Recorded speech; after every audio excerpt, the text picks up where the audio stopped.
मित्रों, आज प्रदेश के सभी 22 डिप्टी कमिश्नर्स और कुछ विभागों के एडमिनिस्ट्रेटिव सेक्रेटरीज इनकी एक मीटिंग ये आज बुलाई गई थी।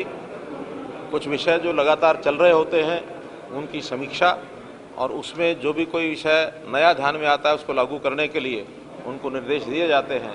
तो मुख्य रूप से आज 9 विषय जिसकी चर्चा पहले से अधिकारियों ने भी की है और उसमें जो कुछ बातें ध्यान में आई हैं उनको बता भी दिया गया है, जिसमें एक विषय स्वामित्व जो बहुत पहले से चल रहा है, लाल डोरे को समाप्त करने वाला विषय और लार्ज स्केल मैपिंग। इसी में दूसरा विषय कोविड-19 का जो वैक्सीनेशन है, डोज 1 प्राय उसका काम कंप्लीट हो गया। 91% लोगों को डोज 1 लग चुकी है।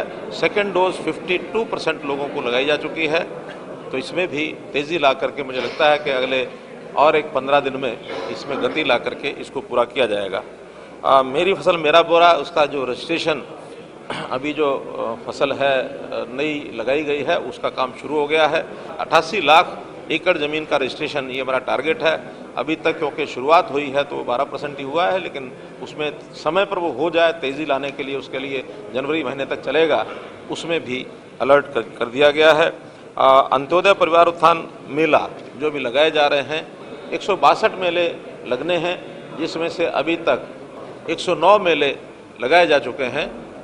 इन मेलों में भी बहुत अच्छा एक रिस्पांस मिल रहा है। काफ़ी लोगों को हाथों हाथ जो बैंक्स हैं उनके लोन की व्यवस्था या गवर्नमेंट के जो डिपार्टमेंट्स हैं उनकी जो स्कीमों को सैंक्शन करना है वो कर रहे हैं और आगे उसके इसको एक प्रकार से फॉलो करके और बैंकों से बात करके ज़्यादा से ज़्यादा लोगों को उसका लाभ हो। तो ये भी 22 दिसंबर तक ये सारा कार्यक्रम चलेगा। उसके बाद इसका रिव्यू फिर से किया जाएगा। बेटी बचाओ बेटी पढ़ाओ, ये जो कि कोविड का जो वर्ष था, उस कोविड के वर्ष में जितनी एनफोर्समेंट कानूनों की या बाकी चीज़ों की करने की आवश्यकता थी उसमें थोड़ी ढिलाई थी। आज सबको आगाह कर दिया गया है कि बेटी बचाओ बेटी पढ़ाओ जो अभियान 2020 तक चल रहा था उसी को उसी गति पर आगे करके और जो संख्या जो 924 टच कर रही थी वो 910 पर आई है, लेकिन इसको हम 950 तक ले जाएंगे। तो इस अगले वर्ष में इस कमी को दूर करते हुए और इस टारगेट को हम अचीव करेंगे। हर घर नल से जल, ये भी लगभग 98% काम इसका पूरा हो गया है और जो 2-1% काम बाकी बचा कुछ जिलों में, उन जिलों में भी इस 25 दिसंबर तक इसको पूरा कर दिया जाएगा और ये भी एक 100% टारगेट हमारा अचीव होगा। स्वनिधि में जो स्ट्रीट वेंडर्स हैं 1,03,000 रजिस्टर हुए हैं। ये संख्या और बढ़ाई जाए, जो स्वयंसेवी संस्थाएं हैं उनका भी सहयोग लिया जाए, रजिस्ट्रेशन भी बढ़ाएं और उसमें लोन लेने वाले जो लोग आते हैं बैंकों से बात करके उनकी एप्लीकेशन रिजेक्ट ना हो, इसके लिए उनसे बात करेंगे ताकि इनको 10,000 रुपया, 20,000 रुपया, 50,000 रुपया और हम तो केंद्र को एक सिफारिश करेंगे कि 50,000 से बढ़ा करके 1 लाख तक की भी एक लिमिट इनकी तय की जाए। लेकिन क्योंकि केंद्रीय स्कीम है तो केंद्रीय योजना में उसकी भी राशि बढ़ाने की बात हमको करेंगे।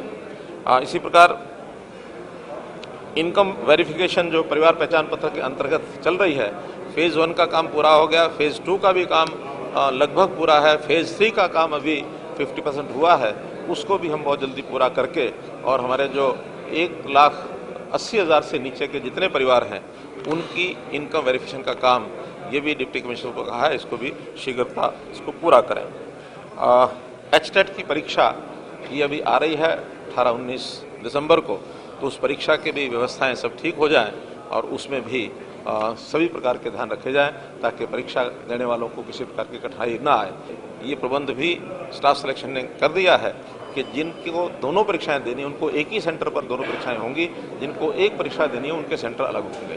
तो ऐसे ये सब विषयों पर चर्चा हुई और सब डिप्टी कमिश्नर्स ने एक अपने टारगेट पूरा करने के लिए विश्वास दिलाया। चूँकि उन लोगों ने अपना एक निर्णय किया है, अच्छी बात है, मैं उसका स्वागत करता हूँ कि आंदोलन को समाप्त किया है और सभी धरने उन्होंने उठा लिए हैं। अब उनसे बातचीत चल रही है कि कितने लोगों का उसमें नाम है जिनकी मृत्यु हुई है।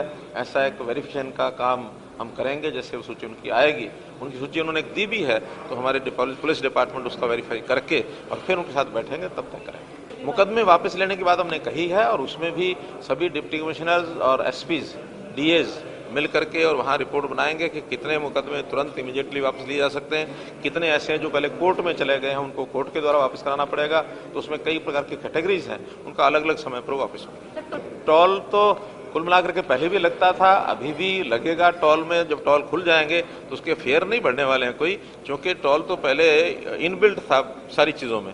ये ठीक है कि कुछ टोल नहीं लिए जा रहे थे या टोल किसी और रूप में भी लोग उनसे कलेक्शन कर रहे होंगे, लेकिन कुल मिलाकर के उसका कोई किसी प्रकार का अंतर रेट्स पर नहीं पड़ा।